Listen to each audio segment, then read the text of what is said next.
અમરેલી લાઠી શહેરમાં ગાગડિયા બ્રિજના કરોડોના ખર્ચે ખાતમુહૂર્ત કાર્યક્રમમાં રાજકારણ ગરમાયું। મંત્રી કૌશિક વેકરિયા, સાંસદ ભરત સુતરિયા, ધારાસભ્ય જનક તળાવિયા ઉપસ્થિત રહ્યા। લાઠી શહેરના વિકાસ કાર્ય અંગે સ્થાનિક શહેર કોંગ્રેસ પ્રમુખ સુરેશ ગુયાણીએ એમએલએ જનક તળાવિયાનું સ્વાગત કર્યું।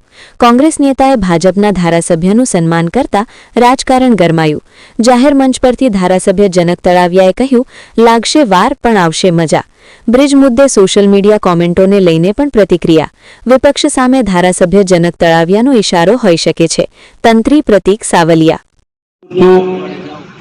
कोई पण काम एक खास बात याद आई એટલે હું કહું કે કોઈ પણ કામ મંજૂર થાય પછી 15 દિવસ મહિનાની અંદર ઉઘરાણી કરવાનું લોકો ચાલુ કરતી। અહીંયા બેઠેલા તમામ પદાધિકારી, ચૂંટાયેલા સભ્યો બેઠા છે, સંગઠનના લોકો બેઠા છે। કોઈ પણ કામ મંજૂર થયા પછી એની 2 થી 3 મહિનાની પ્રોસેસ હોય છે।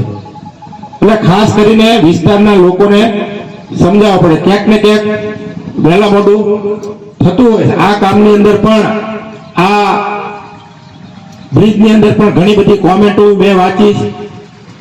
ઘણા બધા કોમેન્ટોની મેં અંદર વાંચ્યું હોય। ધારાસભ્ય શ્રી વિશે હું લખ્યું હોય, લાઠી શહેર ભાજપ વિશે હું લખ્યું હોય, પણ અમે ક્યાંય કોમેન્ટોમાં પડતા નથી। વિકાસ કઈ રીતે લાઠી શહેરનો અને આ વિસ્તારનો થાય અમે એ દિશામાં આગળ વધીએ છીએ।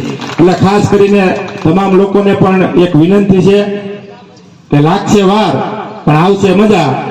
એટલે આપણે આ વિસ્તારનો વિકાસ કઈ રીતે આગળ થાય એ દિશામાં આપણે બધા આગળ વધીએ। અસ્તુ વંદે માતરમ, ભારત માતા કી જય।